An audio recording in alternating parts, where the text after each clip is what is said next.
묵도하심으로 주일 예배 하나님께 올려드립니다.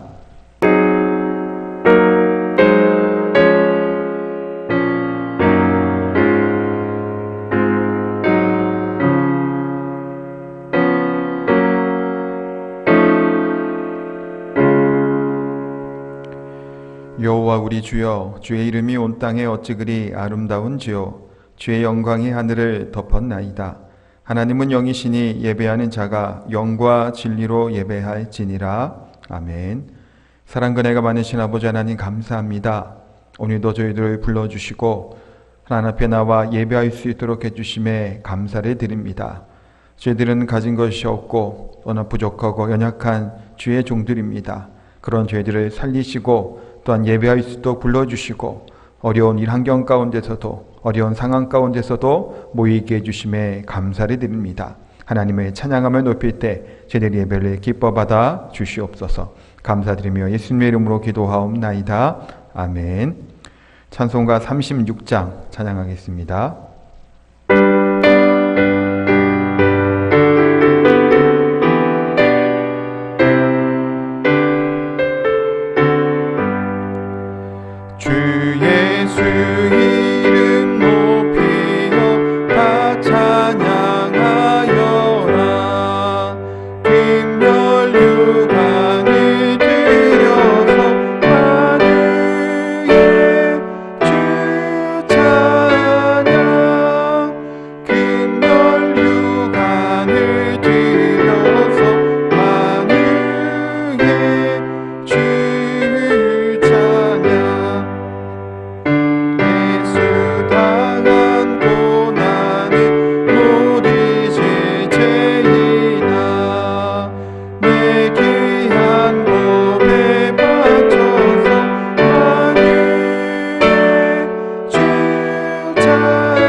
교동문 126번입니다.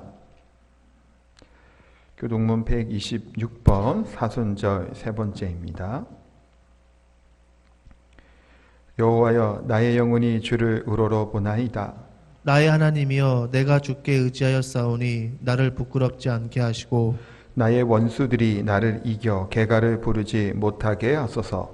주를 바라는 자들은 수치를 당하지 아니하려니와 까닭없이 속이는 자들은 수치를 당하리이다. 여호와여, 주의 도를 내게 보이시고 주의 길을 내게 가르치소서. 주의 진리로 나를 지도하시고 교훈하소서. 주는 내 구원의 하나님이시니 내가 종일 주를 기다리나이다. 여호와여, 주의 긍휼하심과 인자하심이 영원부터 있었사오니 주여, 이것들을 기억하옵소서.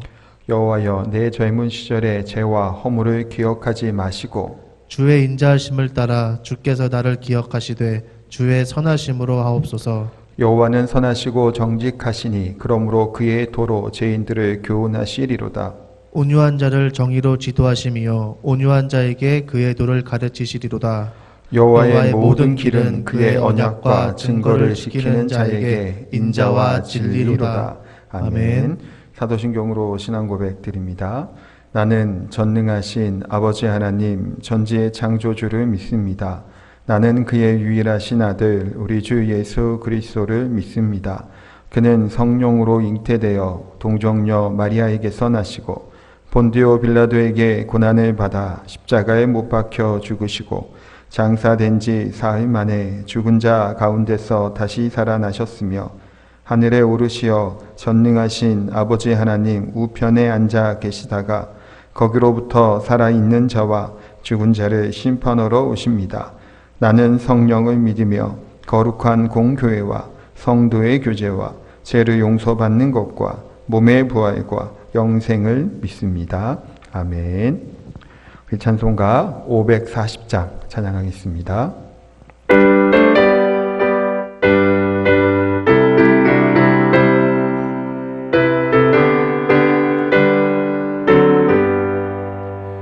주의 음성을 내가 들으니 사랑한단 말일세. 믿는 마음으로 주께 가오니 나를 영접하소서. 내가 매일 십자가 앞에 더 가까이 가오니 구세주의 흘린 몸의 피로써 나를 정케 하소서. 주여 넓으신 은혜 베푸사 나를 받아주시고 나의 품은 뜻 주의 뜻같이 되게 하여 주소서. 내가 매일 십자가 앞에 더 가까이 가오니 구세주의 흘린 몸의 피로써 나를 정케 하소서. 주의 보좌로 나아갈 때에 어찌하니 기쁠까. 주의 얼굴을 항상 배우니 더욱 친근합니다. 내가 매일 십자가 앞에 더 가까이 가오니 구세주의 흘린 몸의 피로써 나를 정케 하소서. 우리 구주의 넓은 사랑을 증량할 자 없으며 주가 주시는 참된 기쁨도 헤아릴 수 없도다.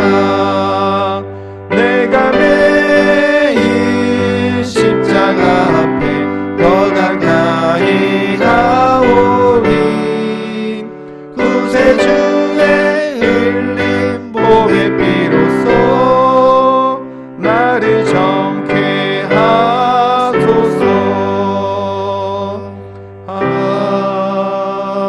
아멘. 예배를 위해 육승호 전사님 기도하시겠습니다. 하나님 아버지, 오늘 예배를 허락하심에 감사드립니다. 이 시간 우리 모두가 하나님의 영광을 찬양하며 하늘로부터 오는 은혜를 소망하오니 우리의 간구를 들어주시옵소서. 코로나 사태가 지속되고 있는 가운데 겪는 어려움들은 하나님께서 더 잘 아실 줄 믿습니다. 현재 민관이 협력하여 최선을 다하고 있고 한국교회도 이에 동참하여 적극적으로 정부 방침을 따라 기도하는 중에 있습니다.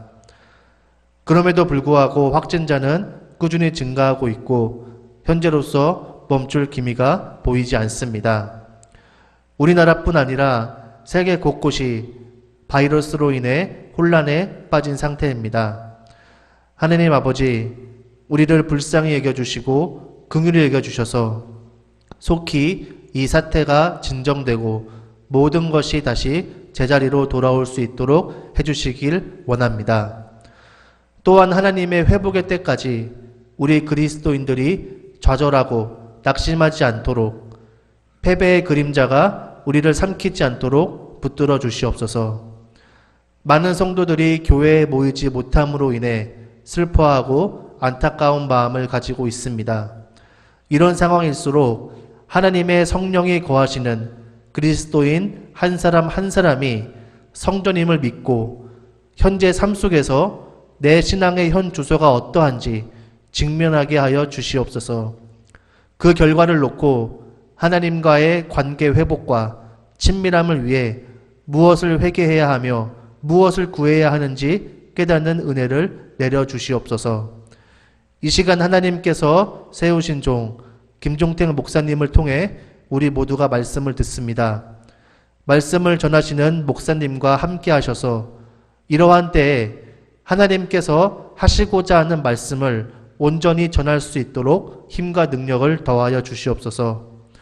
말씀을 듣는 우리들도 깨닫는 지혜와 순종하는 마음을 주셔서 영적으로 충만해질 수 있도록 은혜를 베풀어 주시옵소서.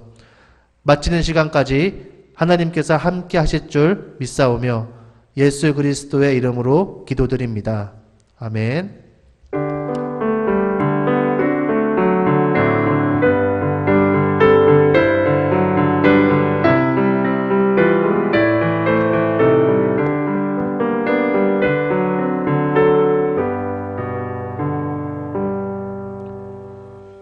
교회 소식 전하도록 하겠습니다. 우리 3월은 그리스도의 고난에 동참하는 달입니다. 또한 사순절 기간입니다. 예수님의 마지막 40일을 묵상하며 경건하게 보내시기 바랍니다. 계속해서 강구하는 것처럼 당분간 모든 행사 추후에 하고 이제 주일 예배도 이렇게 영상 예배로 드리게 됩니다. 또한 주중 모임들 쉬게 되고 각자 그래도 기도하는데 힘써 주시기를 부탁을 드립니다. 기간별 릴레이 기도하는데 힘써 주시고 단예의 새벽 기도도 영상 예배로 지금 진행 중에 있습니다. 함께 참여하시기 바랍니다. 중보기도할 분들을 위해서 계속해서 기도해 주시고 또 코로나19 바이러스가 진정되고 또 조속히 쾌유될 수 있도록 확진자들의 건강을 위해서도 또 경제와 또 이런 회복들을 위해 또 방역당과 의료진의 건강을 위해서도 계속해서 기도해 주시기를 부탁을 드립니다. 또한 헌금을 하시기 원하시는 분들은 교회 계좌번호를 통해서 또 온라인으로 입금하면서 헌금해 주시기를 부탁을 드립니다. 하나님 말씀 보도록 하겠습니다. 에베소서 2장 1절에서 7절까지 말씀입니다. 신약성경 에베소서 2장 1절에서 7절까지 말씀입니다. 교독하도록 하겠습니다. 그는 허물과 죄로 죽었던 너희를 살리셨도다. 그때 너희는 그 가운데서 행하여 이 세상 풍조를 따르고 공중의 권세 잡은 자를 따랐으니 곧 지금 불순종의 아들들 가운데서 역사하는 영이라. 전에는 우리도 다 그 가운데서 우리 육체의 욕심을 따라 지내며 육체와 마음에 원하는 것을 하여 다른 이들과 같이 본질상 진노의 자녀였더니 긍휼이 풍성하신 하나님이 우리를 사랑하신 그 큰 사랑을 인하여 허물로 죽은 우리를 그리스도와 함께 살리셨고 너희는 은혜로 구원을 받은 것이라. 또 함께 일으키사 그리스도 예수 안에서 함께 하늘에 앉으시니 이는 그리스도 예수 안에서 우리에게 자비하심으로써 그 은혜의 지극히 풍성함을 오는 여러 세대에 나타내려 하심이라. 아멘. 아멘. 한 번 더 제가 기도하겠습니다. 하나님 말씀 또 함께 나눕니다. 부족한 종이 입술을 열어 말씀을 나누고 함께 전하게 될 때 듣거나 전하는 자 모두가 하나님의 은혜 안에 거하게 하여 주시고 부족한 종을 통해서 하나님 말씀하여 주시옵소서. 감사드리며 예수님의 이름으로 기도하옵나이다. 아멘. 온라인으로 예배 드린 지가 벌써 이제 3주째 되고 있습니다. 신앙생활 하면서 이렇게 오랜 시간 동안 함께 예배 드리지 못하고 함께 하지 못했던 것이 이런 적이 있었나라는 생각이 들 만큼 조금 긴 시간 동안 이렇게 함께 예배를 드리지 못하고 있습니다. 그동안 우리 성도님들 평안하셨는지 안부를 묻고 싶습니다. 신앙생활을 함에 있어서 우리가 더욱더 모이기를 힘쓰고 마음을 다해서 함께 해야 됨에도 불구하고 지금 상황과 형편이 그렇지 못함을 우리가 너무나 잘 알고 있습니다. 우리 사랑하는 성도님들도 각 처소에서 더욱더 기도하는 데 힘써 주시기 원하고, 또 정부의 지침과 또 지금 사회적인 분위기에 맞춰서 또 서로 이렇게 예방하고 또 방역하는데 함께 힘써 주시기를 부탁을 드립니다. 우리가 신앙생활을 함에 있어서 큰 문제라고 얘기해야 될까요? 큰 숙제라고 얘기해야 될까요? 그런 것이 있다면 분명히 이걸 겁니다.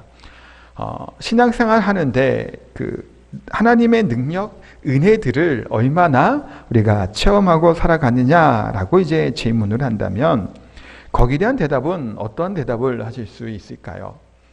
지금 사실 이렇게 모이지 못하기 때문에, 함께하지 못하기 때문에 예배 드림이 또 함께 모이는 것이 얼마나 귀하고 복된지에 대해서 우리가 좀 깨닫게 되고 생각해 보게 됩니다. 그런 것처럼 어떤 단지에서 설문조사를 했다고 합니다. 그랬더니 한 20% 정도만 하나님의 능력 가운데 그걸 경험하며 살아간다라고 이야기했다는 거예요. 그러면 나머지 8명은 뭘까요? 교회는 다니는데 전혀 하나님의 능력과는 관계없이 살아가고 있는 겁니다. 우리 사랑하는 성도 여러분들은 어떤가요? 신앙에 감격이 있고 은혜가 있고 감사하며 살아가고 계십니까? 아니면 그냥 하루하루 살아가고 있습니까? 아마도 지금 이 질문 앞에서 우리는 일상적으로 항상 모였던 그곳, 교회에 모이지 못하고 함께 교제하고 나누지 못했던 것이 평소에는 몰랐겠지요. 그러나 지금 같은 사태에 이르러서 얼마나 그것이 귀하고 감사한 일인지 아마 돌아보는 시간들을 갖고 계실 줄 압니다. 이와 같은 것들처럼 하나님 안에 기뻐하고 하나님의 말미암아 감사하고, 그냥 단순히 음악이 좋았기 때문에, 노래를 좋아하기 때문에 찬양을 하는 것이 아니라 우리 마음 가운데 뿜어져 나오게 되는 감사와 찬양이 넘치고 있는지 한번 돌아보는 시간이 되었으면 좋겠습니다. 우리가 그동안 에베소서 1장 말씀을 묵상을 했습니다. 지난주에 잠시 예배 말씀을 받고 계속해서 이제 1장 말씀을 봤는데, 바울은 1장에서 그들에게 은혜와 평강이 있을지어다 라고 이야기한 이후에 찬송하리로다 하나님이라고 하며 1장에 찬송에 대한 얘기들이 나옵니다. 그러면서 바울은 본인이 하나님께 찬양을 하며 에베소 성도들에게 동일하게 우리들에게 하나님의 찬양함에 대해서 말씀하고 있습니다. 그 내용이 무엇인가요? 왜 우리가 마땅히 하나님을 찬양하고 감사해야 되겠냐라는 거예요. 우리는 이 세상에 지어지기도 전부터, 이 땅에 태어나기도 전부터 하나님이 어떻게 하셨다고 말씀하나요? 미리 예정하셨다, 택하셨다라고 하나님이 분명하게 말씀하고 있습니다. 또한 하나님의 택하심이 그냥 택한 걸로 그친 것이 아니죠. 성자 하나님인 예수 그리스도를 통해서 그분이 십자가에 돌아가시고 거기서 물과 피를 다 쏟으심으로 우리의 죄를 담당하시고 우리를 구속하여 주셨다라는 그 은혜가 있기에 우리가 감사하는 거였습니다. 뿐만 아니에요. 성령 하나님을 통해서 우리를 인치셨다라고 말씀하시죠. 다른 얘기로 보증하셨다라는 겁니다. 그러니까 우리를 사랑하셔서 창세 전부터 우리를 택하시고 예수를 통해서 구속하시고 성령 하나님을 통해서 우리를 인치시고 보증하셨다라는 이 은혜가 있기에 바울은 뭐 한 건가요? 찬송하리로다 하나님, 하나님을 찬양하고 하나님을 높이는 겁니다. 그러면서 그 다음 내용은 뭐였나요? 이 하나님, 이 복을 받았고 은혜를 받은 우리들이 뭐 하라는 걸까요? 하나님께 기도한다라는 겁니다. 저에게 지혜와 계시의 영을 주셔서 우리가 하나님을 알게 하셨기에 그 하나님께 기도하고 지혜와 계시의 영을 부어주시기를 간구하라라고 말씀합니다. 여기서의 알미, 단순히 지식적인 알미 아니라고 말씀을 드렸죠. 그냥 하나님, 성경에 있는 내용을 그냥 단순히 아는 것, 그 정도가 아니라 하나님과의 관계 가운데 나타나게 되는 그런 알을 뜻하는 의미다라고 말씀을 드렸습니다. 또 우리의 마음의 눈을 밝혀주셔서 우리에게 뭐 어떤 소망을 주시나요? 우리를 부르신 이 소망, 소명, 이와 같은 것을 주신 하나님, 또 우리를 하나님의 기업을 삼아주시고 하나님의 영광 가운데 살아갈 수 있도록 우리를 부르신 하나님의 풍성함이 얼마나 큰지 이 은혜를 찬양하지 않을 수 없었다라고 고백하며 말씀하고 있습니다. 이와 같은 은혜를 경험한 우리들, 또 우리들의 바울의 삶, 에베소 성도들의 삶, 우리의 삶은 어떤가요? 신앙의 감격과 은혜 가운데 살아갈 자들이다라는 겁니다. 그런데 보면 어떤가요? 신앙의 감격과 은혜들, 회복들이 온전하지 못하게 살아갈 때가 너무나도 많다라는 겁니다. 그래서 오늘 2장에서는 신앙의 감격을 회복하고 은혜를 회복하기 위해서 우리가 어떠한 처지에 있었고 어떠한 은혜를 받은 존재인지를 깨닫는 것이 매우 중요하다라는 겁니다. 지금 같은 상황 가운데 우리가 다시금 우리들의 이런 은혜들을 돌아볼 때 큰 은혜가 있을 줄 믿습니다. 오늘 본문은 두 문단으로 나눠질 수 있어요. 뭐냐면 첫 번째는 1절부터 3절까지 말씀이 한 문단 내용이고, 그 다음은 4절부터 7절까지가 두 번째 문단으로 나누어져 있습니다.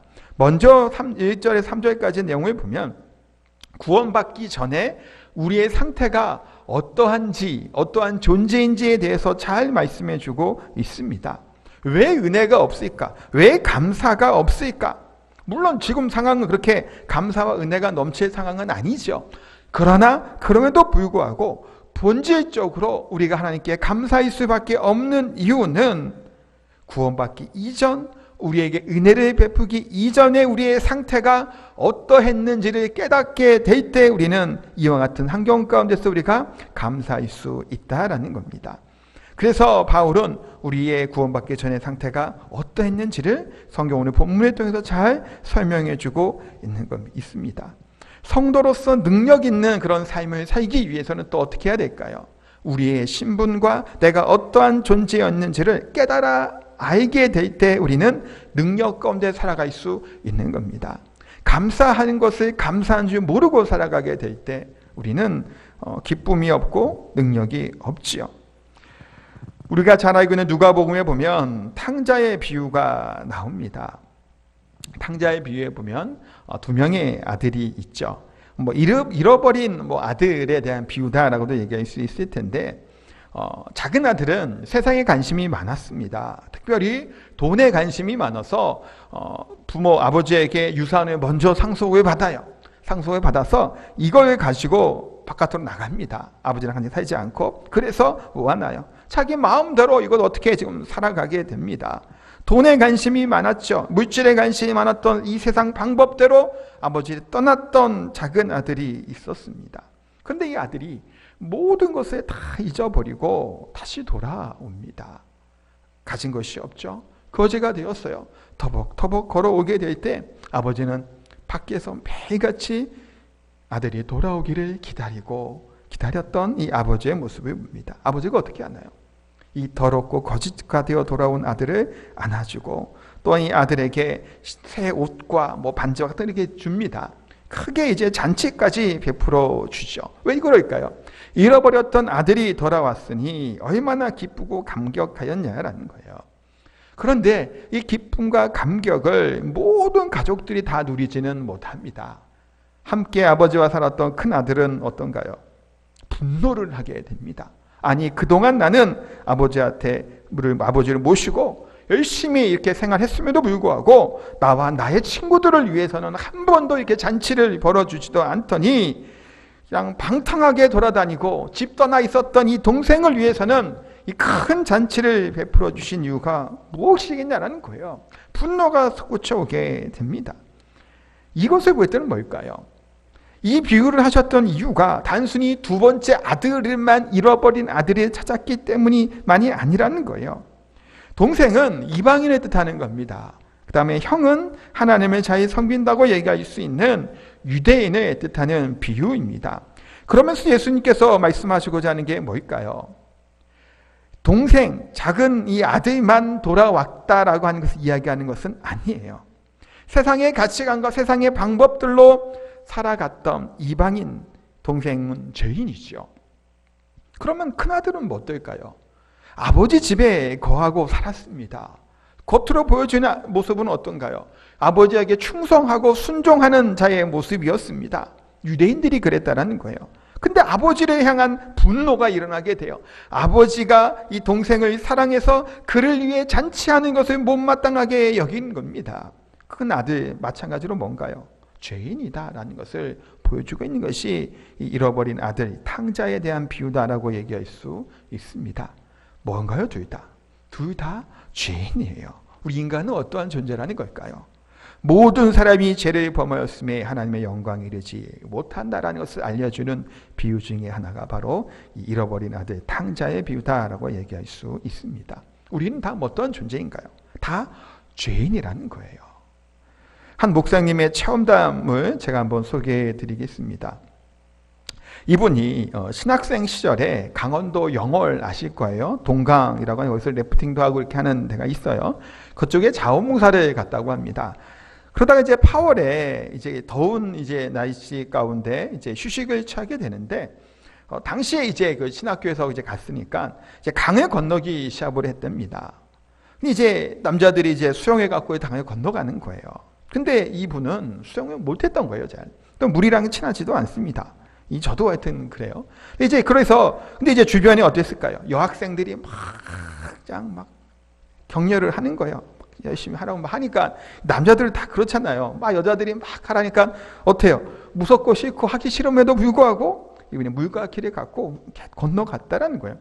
근데 원래 수영도 잘 못하고 물이랑 친하지도 않다 보니까 한 강 중간쯤 가다가 이 갑자기 두려움이 몰려왔다라는 겁니다. 그러니 어땠을까요? 몸이 굳기 시작하죠. 더 이상 건너가지를 못합니다. 강물에 휩쓸려 떠내려갔다라고 해요. 그랬더니 옆에 있었던 전사였던 한 친구분이 튜브를 가지고 와서 헤엄쳐서 건져냈다는 거예요.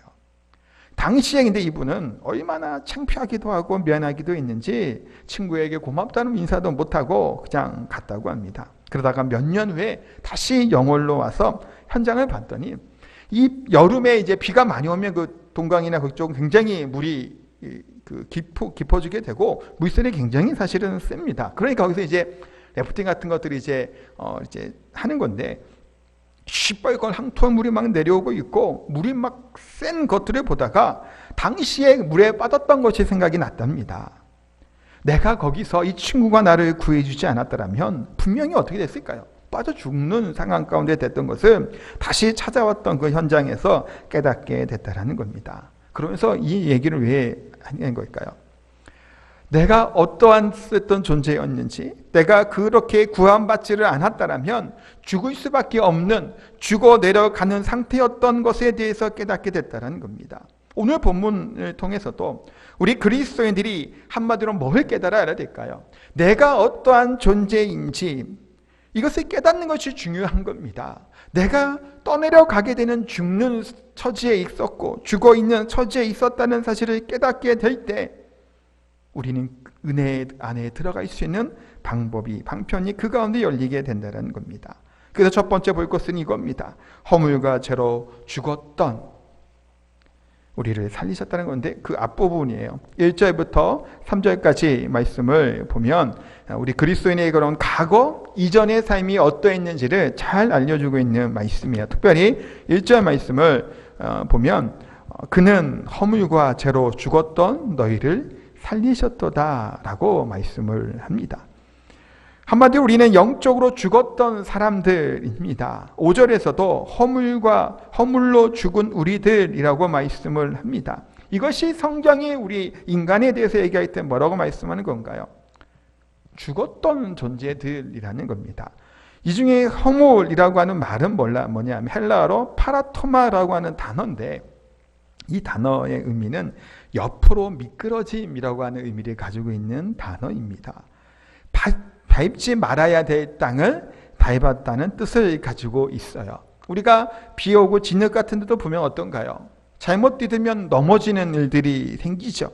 그래서 가실, 탈선이라고 하는 의미를 가지고 있는 단어이기도 합니다. 그러니까 하지 말아야 할 짓을 한 것, 이것이 허물이라는 것이고 하지 말아야 될 말을 하는 것, 그것도 허물이고 보지 말아야 될 것을 보는 것이 허물이다라고 말씀을 합니다. 그러니까 허물과 죄로 죽었던 허물은 이와 같이 가시라고 타이스라고 미끄러진 것 같은 하지 말아야 할 것을 한 것이 바로 허물이다고 말씀을 해요. 그럼 죄는 뭘까요?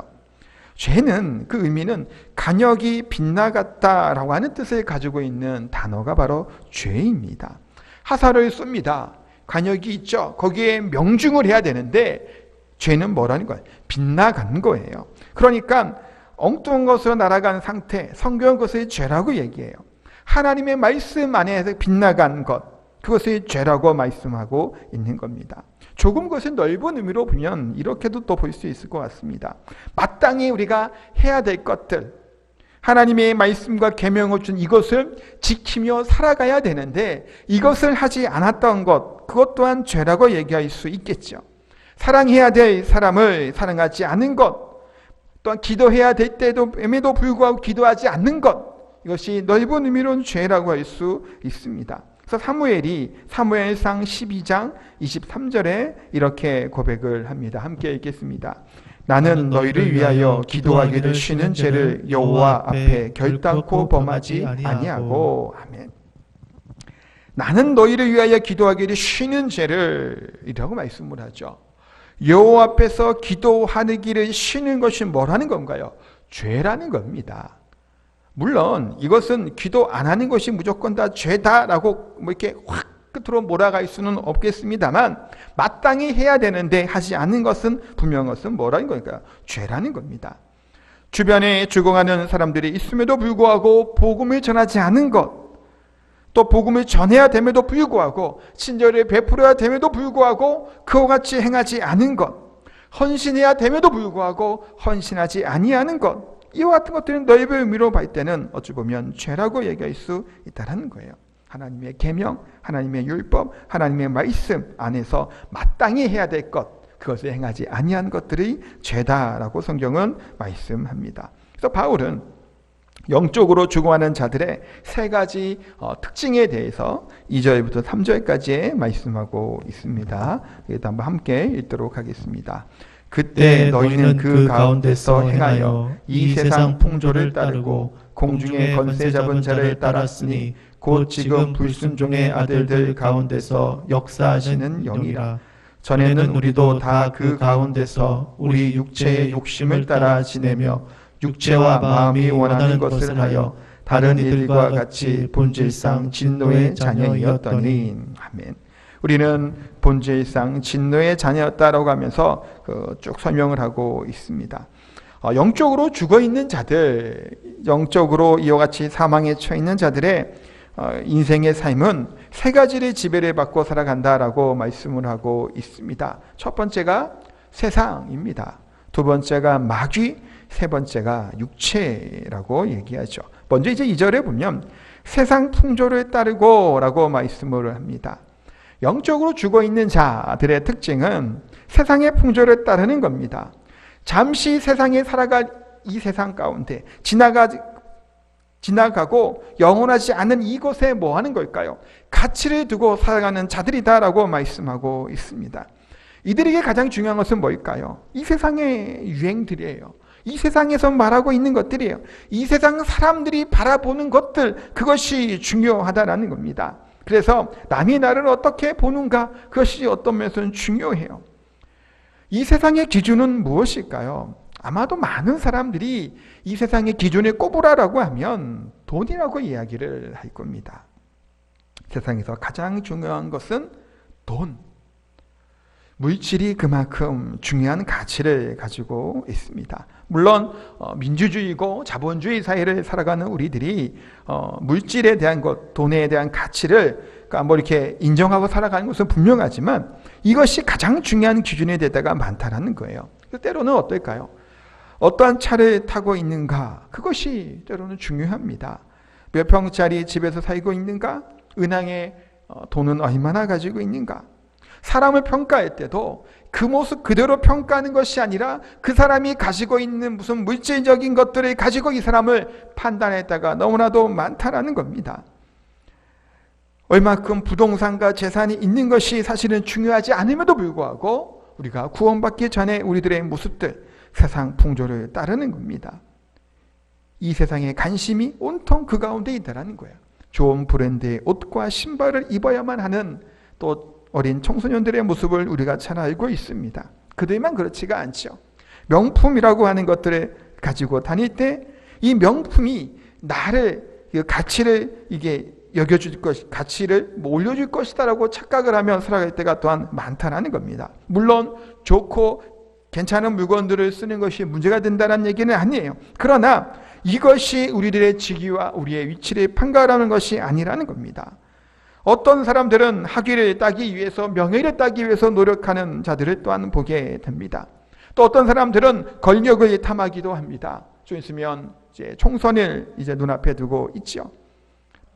총선을 준비하고 있는 사람들은 뭐 하는 거예요? 그들의 관심은 온통 권력에 그들의 중심에 눈이 있음을 보게 됩니다. 이것이 뭘까요? 세상의 풍조를 따라 살아가는, 세상의 방법대로 살아가는 자들의 모습이에요. 두 번째는 뭔가요? 둘째는 마귀에 대해서 말씀하고 있습니다. 2절에 이렇게 표현하고 있습니다. 한 번 더 읽겠습니다.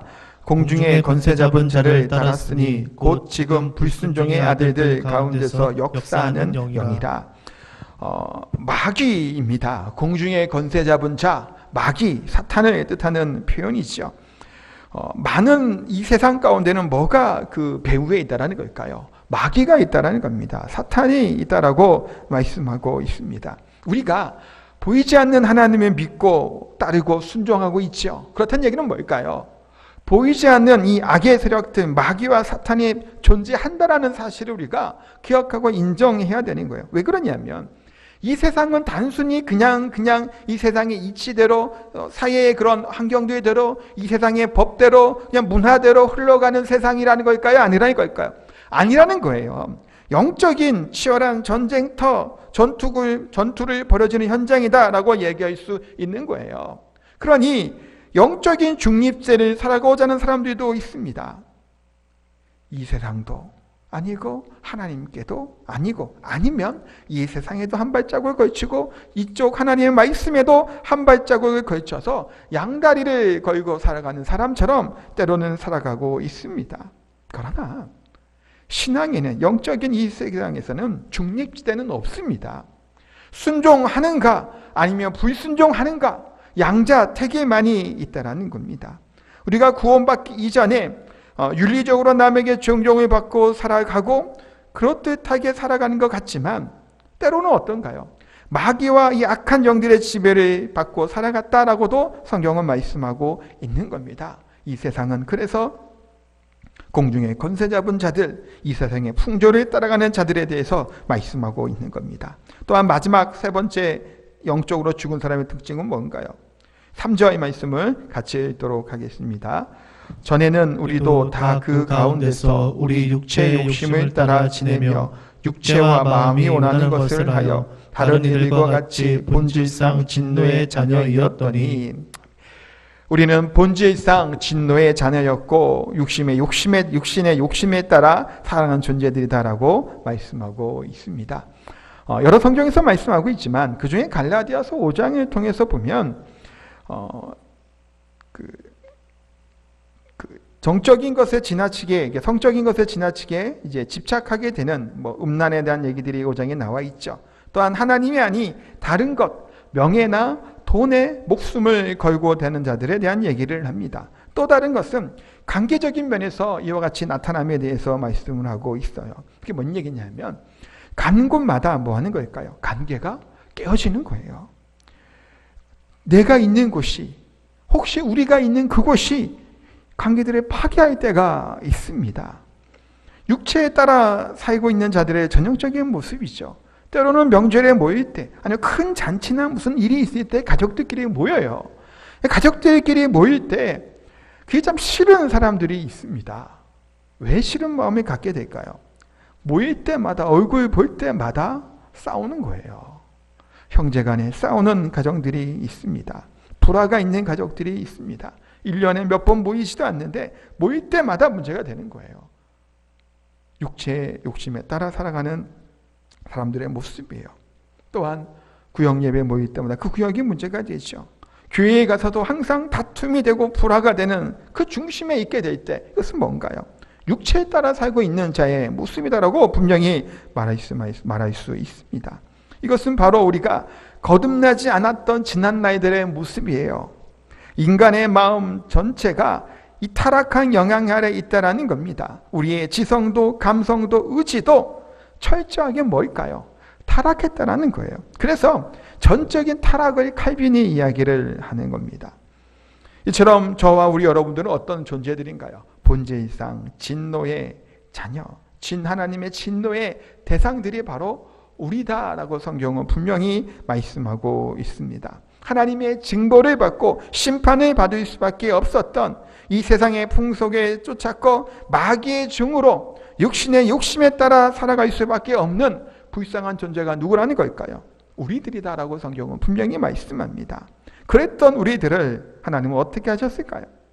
그 다음 대목이 그거예요. 두 번째가 바로 함께 살리셨다라고 말씀합니다. 4절과 5절의 말씀을 우리가 그래서 같이 한번 읽도록 하겠습니다. 긍휼이 풍성하신 하나님이 우리를 사랑하신 그 큰 사랑을 인하여 허물로 죽은 우리를 그리스도와 함께 살리셨고 너희는 은혜로 구원을 받은 것이라.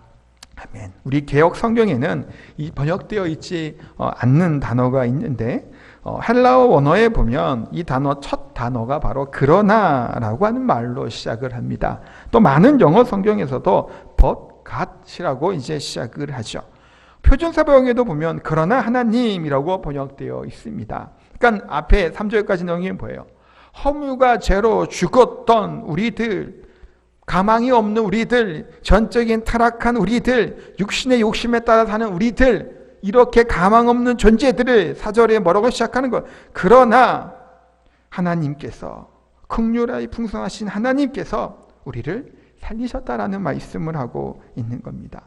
영원히 죽은 소망 없는 우리들을 하나님이 사랑하사 살리셨다라고 말씀을 하죠. 그래서 오늘 본문에는 하나님의 긍휼하심과 사랑하심이 잘 드러나 있습니다. 우리가 잘 아는 그 복음서의 이야기를 하나 좀 드리도록 하겠습니다. 예루살렘 여리고로 가는 이 한 사람이 있었습니다. 그 사람이 가다가 피투성이가 되는 강도 만난 사람을 이제 만나게 됩니다. 다른 사람들은 쓰러져 있는 이 사람을 보고 다 그냥 지나갑니다. 제사장도 지나가죠. 레위인도 그냥 지나갑니다. 그런데 이 사마리아 사람은 이 사람이 보고 그냥 내버려 두고 갈 수가 없었던 겁니다. 이 불쌍히 여기는 마음을 갖게 된 거예요. 이 사람을 들쳐업고 마을에 데리고 갑니다. 여관에 맡겨놓고 치료하죠. 그리고 비용도 지불합니다. 부족하면 내가 와서 더 지불하겠다라고 얘기하고 이 사람을 맡겨놓고 갑니다. 그러면서 예수님께서 이 비유를 들어 말씀하시고 물으십니다. 누가 강도 만난 자의 이웃이냐라고 물을 때 대답은 뭔가요? 자비를 베푼 이 사람이라는 거예요. 사마리아인이 진정한 이웃이라는 겁니다. 이웃의 어려움을 보고 불쌍한 마음을 갖는 것, 또한 불쌍함을 갖는 많은 것뿐만이 아니라 그 사람을 위해서 움직이고 행하는 것, 그것이 긍휼이요 자비다라고 말씀하고 있습니다. 하나님께서 긍휼하시다라고 말씀하시고 사랑이 하나님이라고 말씀하실 때 뭔가요?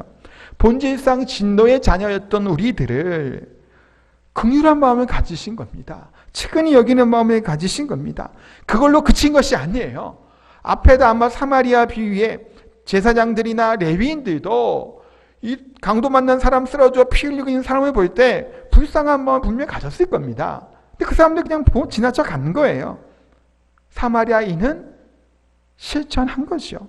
하나님께서도 우리를 인간들을 향한 치근하고 불쌍한 긍휼한 마음을 가지시고 멈추신 것이 아닙니다.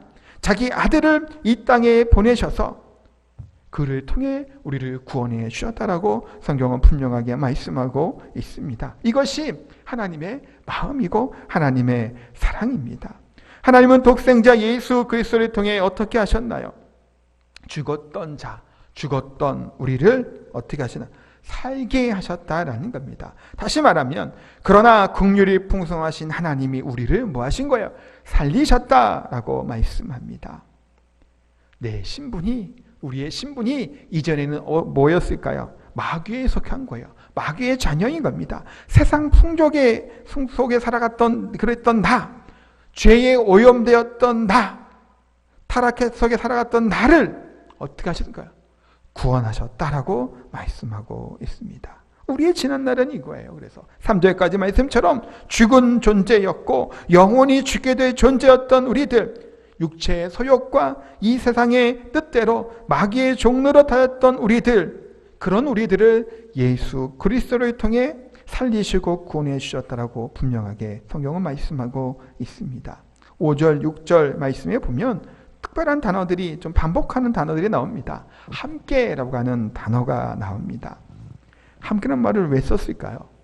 나만 살리신 것이 아니라 함께 그리스도와 함께 우리를 일으켜 주셨다라고 말씀을 하는 겁니다. 그리스도와 함께 우리를 하나님 앞에 앉히셨다라는 것이고 그리스도와 함께 우리를 십자가에서 또한 죽으시고 부활하시는 말미암아 그리스도와 함께 부활하게 될 것에 대해서 분명히 성경은 말씀하고 있습니다.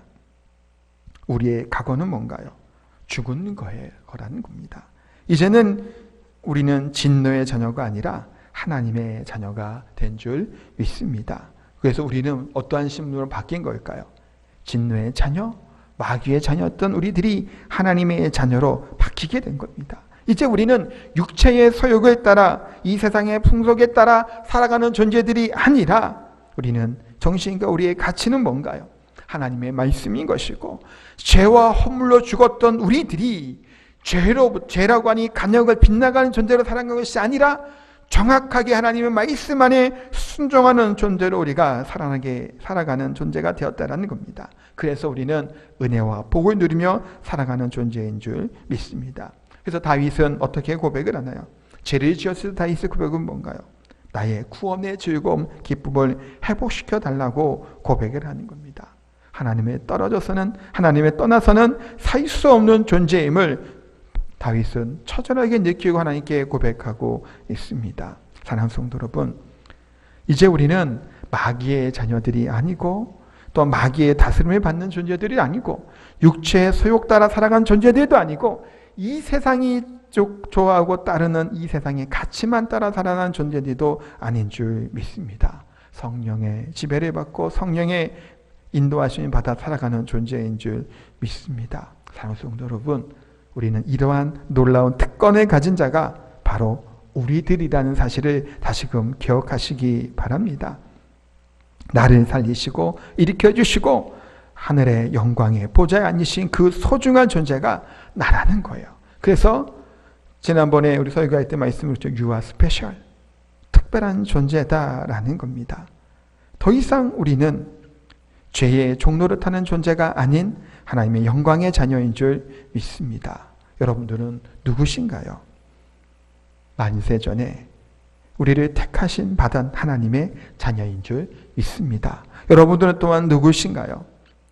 나를 위해 십자가의 저주와 고통을 당하시고 물과 피를 흘리심으로 우리를 구속해 주시고 구원해 주신 하나님의 자녀인 줄 믿습니다. 또 여러분들은 누구신가요? 보혜사 되시는 성령께서 어디로 가든 어디에 있든지 나를 은혜 가운데 붙잡아 주시고 보증하시고 인치셔서 항상 가장 귀하고 소중한 존재로 여기시는 사람들이 바로 여러분인 줄 믿습니다. 지금이 참 시대가 어려운 시대를 살아가고 있습니다. 그럼에도 불구하고 우리들의 소망과 기쁨은 바로 여기에 있는 겁니다.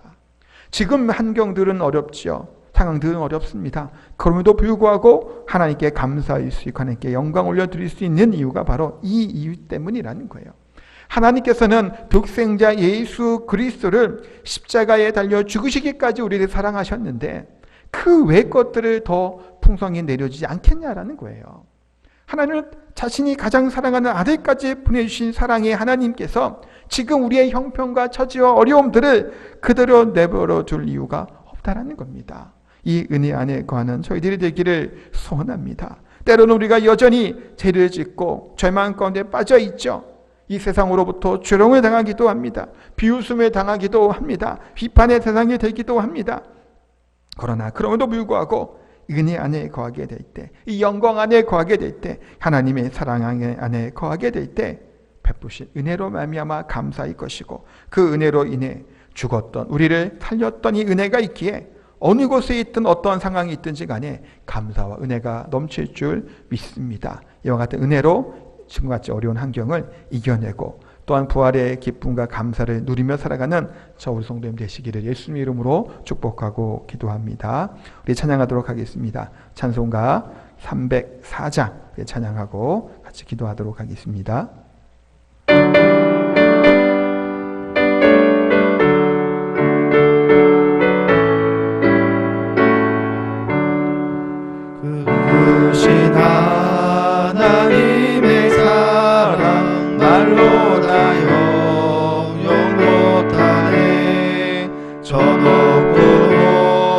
높은 별을 넘어 이 낮고 낮은 땅 위에 죄범한 영혼 구하려 그 아들 보내사 화목제물 삼으시고 죄 용서하셨네. 하나님 크신 사랑이 증량다 못하네. 영원히 변치 않는 사랑 성도여 찬양하세.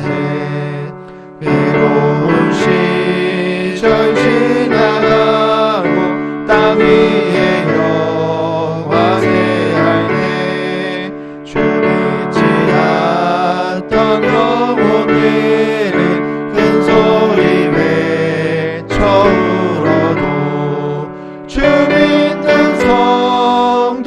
성도들에게 큰 사랑 베푸사 우리의 죄 사했으니 그대 잊을까. 하나님 크신 사랑은 증량다 못하네. 영원히 변치 않는 사랑 성도여 찬양하세. 하늘을 두루마리 삼고 바다를 먹물 삼아도 한없는 하나님의 사랑 다 이루갈 수 없겠네. 하나님의 크신 사랑 그 어찌 낫을까. 저 하늘 높이 쌓아도 채우지 못하리.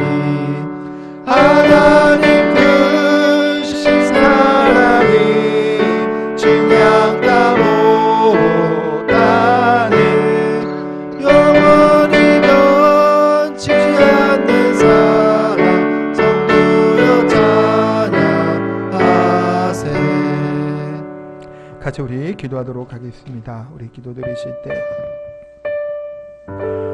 코로나 바이러스로 인해서 정말 많은 어려움과 고통들을 겪고 있습니다. 그럼에도 불구하고 우리에게 소망이 있고 우리가 그럼에도 불구하고 감사할 수 있는 것은 우리의 형편과 처지들이 가망이 없었던 존재였고 소망이 없었던 영원히 죽었던 우리들을 하나님께서 우리를 예수 그리스도를 통해서 살리신 그 은혜가 우리에게 있기 때문인 줄 믿습니다. 시간도 드리실 때 하나님께 기도하겠습니다. 죽은 우리를 살렸던 은혜가 우리 가운데 다시금 넘쳐나게 되기를 소원합니다. 기도했으면 좋겠습니다. 감사할 수 없고 하나님 찬양할 수 없는 환경에도 불구하고 하나님께 감사하게 하여 주시고 하나님을 찬양하게 하여 주시고 하나님의 그 이름을 높이며 감사하는 저희들의 인생이 되게 삶이 되게 되라고 기도했으면 좋겠고 또 코로나19 바이러스가 속히 진정되고 확진자들이 조속히 쾌유를 되기를 위해서 기도해 주시고 또한 코로나19 바이러스니 무너져가는 대한민국의 경제가 회복될 수 있기를 위해 또한 코로나19 바이러스 맞서 싸고 수고하는 방역당국과 의료진의 건강을 위해서도 기도하시고 뿐만 아니라 이와 같은 어려움을 통해서 많은 우리 한국교회가 모이지 못하고 있습니다. 이렇게 영상 예배를 드리는 경우가 참 많이 있습니다. 하나님께서 그럼에도 불구하고 은혜를 풀어주시고 함께하지는 못하나 각자 그 처소에서 가정에서 하나님의 은혜가 하나님의 영광이 가득하고 넘치게 달라고 기도했으면 좋겠습니다. 조속히 또한 진정이 되어서 다시금 기쁨으로 모이고 기쁨으로 하나님께 찬양하며 영광 올려드리는 이렇게 하는 우리 교회들이 되게 달라고 기도하는 시간 갖도록 하겠습니다. 합심해서 기도하겠습니다. 하나님 기도하며 나아갑니다.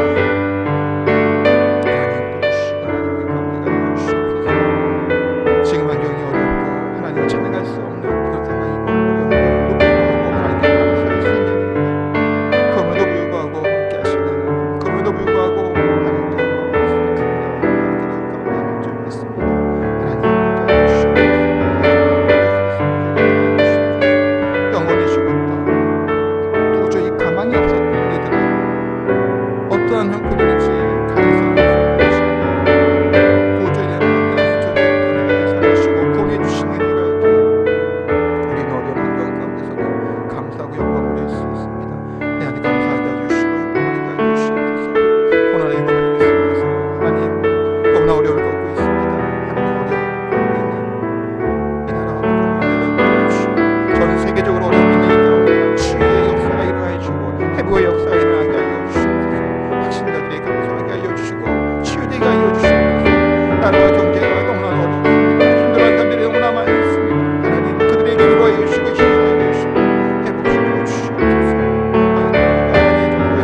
하나님께 감사하게 하시고 다시 우리 하나님께 영광을 올려드리는 그때를 기대하고 고대하오니 주 하나님 임하여 주시옵소서. 주님 일어나게 하여 주시옵소서.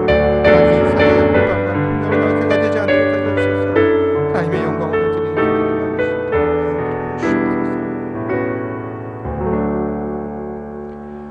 거룩하고 존귀하신 하나님, 그 크신 하나님의 사랑, 측량할 수 없는 하나님의 은혜를 다시금 기억하며 또 하나님께 감사하며 영광을 올려드립니다. 하나님을 찬양하기가 어렵고 감사하기가 어려운 환경 가운데 우리가 살아가고 있습니다.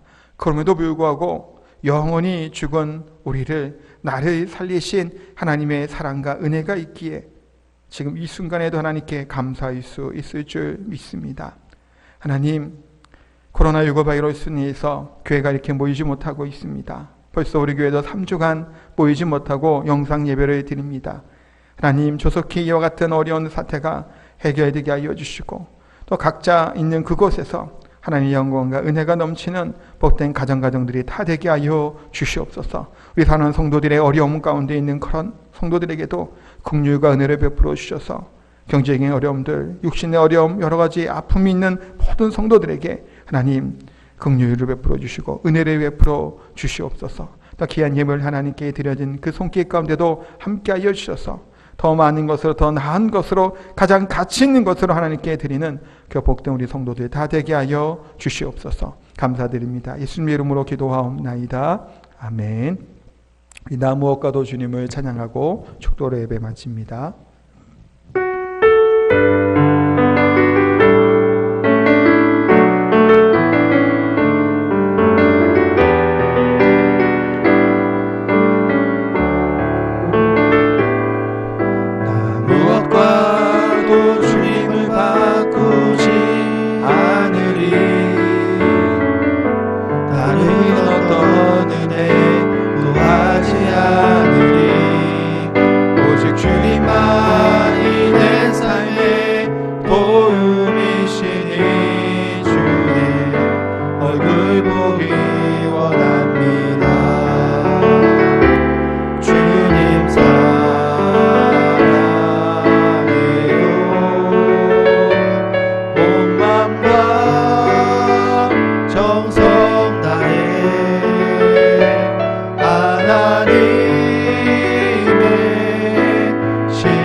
이제는 우리 구주 예수 그리스도의 은혜와 하나님 아버지의 극진하신 사랑과 성령의 교통하심이 죽은 우리를 살리신 그 은혜 안에 감사하고 하나님을 찬양하며 높이고 또한 소망하기로 살아가기로 다짐하고 돌아가는 우리 사랑하는 성도님들 모임을 위해 그 가정과 교회 위에 영원히 함께 하시기를 축원하옵나이다.